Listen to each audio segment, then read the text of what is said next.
C'est ici que ça se passe, un village comme un art de vivre où le temps n'existerait plus, où les artistes et les festivaliers plongeraient la magie des séances. C'est le cœur névralgique du festival où se retrouvent les artistes, l'équipe du festival et le public, les responsables du village du Fesnac en étroite collaboration avec les différents partenaires et également les festivaliers.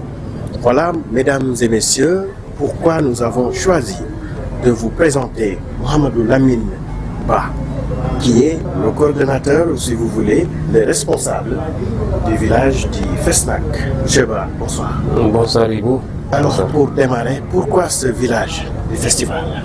L'innovation de taille, c'est l'érection d'un village. En 1997, il y a eu village à Dakar. À Ziguinchor aussi, il y a eu village. Mais depuis lors, il n'y a pas eu un village du festival lors du Fesnac. Et ça a été quand même une importante décision donc, du ministre de faire revenir le village du festival durant ces festivités. Comme vous le voyez, avec des stands institutionnels, des stands de produits des terroirs, mais aussi des stands destinés au service du département de la culture et du patrimoine historique. Merci M. Ba, mais nous allons rester avec nos amis du monument de la Renaissance, à savoir ce masque qui a été offert par la République de Guinée. Nous écoutons à présent l'administrateur du monument de la Renaissance, à savoir M. Biram Maroudjouf. Au niveau du monument, nous avons un musée africain où sont exposés les cadeaux, les donations des pays africains pour leur contribution au monument de la Renaissance africaine.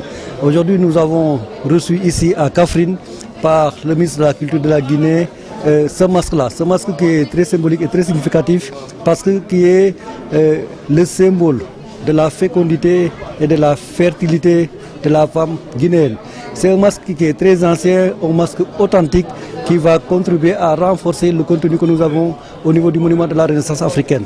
Aujourd'hui, c'est autour de la Guinée, mais récemment, nous avons reçu un tableau de la Tunisie et aussi à d'autres pays qui sont présents au niveau du monument de la Renaissance africaine. Parce qu'il se porte sur le côté, à partir d'ici, vous voyez la carte guide, alors il se porte sur les épaules et en bas, celui qui le porte se voit carrément à partir du cou jusqu'au pied, donc les semis, mais aussi pour les festivités de récolte, pour les naissances, les baptêmes. L'un des objectifs visés à travers donc, la tenue du Fesnac et l'intégration sous-régionale, la Mauritanie était aussi très bien représentée.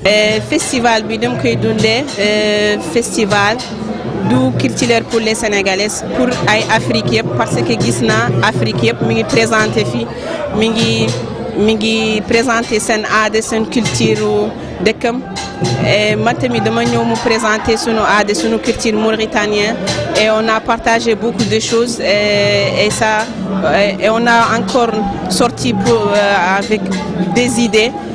Comme par exemple, chaque année on fait un festival dans chaque pays, on partage les cultures africaines, les cultures, les pays qui sont ici avec nous aujourd'hui et je suis tellement content.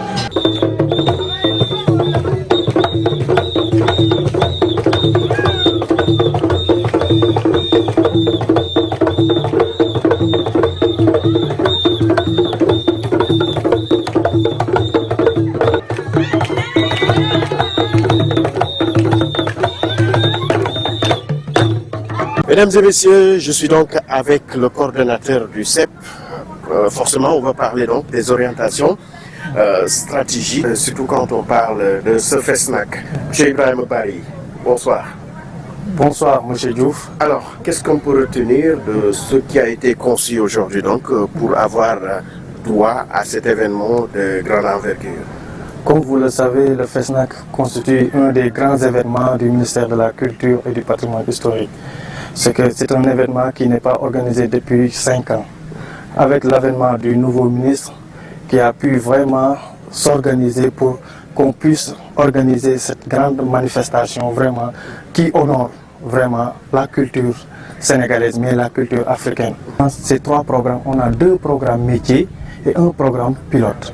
Le programme pilote qui est la coordination administrative qui est partagé par tous les ministères sectoriels. Mais il y a 2 programmes métiers. Et dans les 2 programmes métiers, on a un programme qui est la valorisation du patrimoine culturel.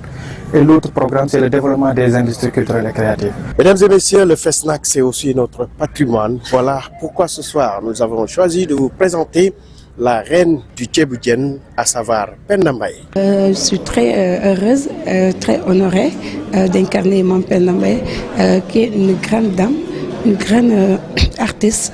Voilà. Parce que déjà, ça m'a beaucoup permis de voyager. Comme déjà, je suis de la Casamance.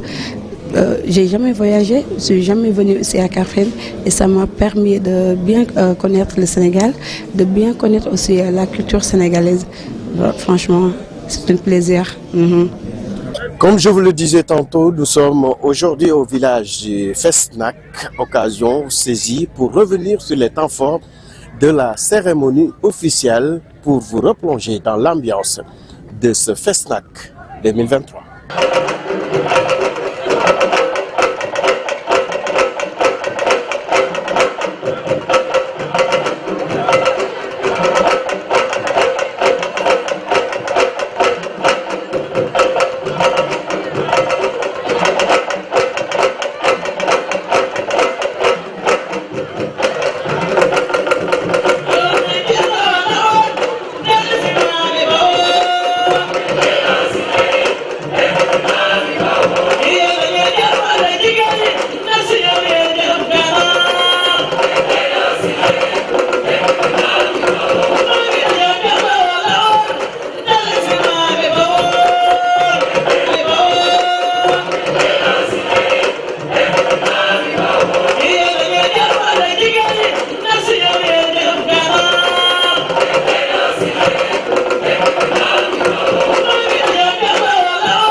Mesdames et messieurs, c'était tout pour cette page consacrée donc au journal du FESNAC. Nous vous laissons en compagnie des programmes de la télévision Futur Média. Excellente fin de soirée. Au revoir.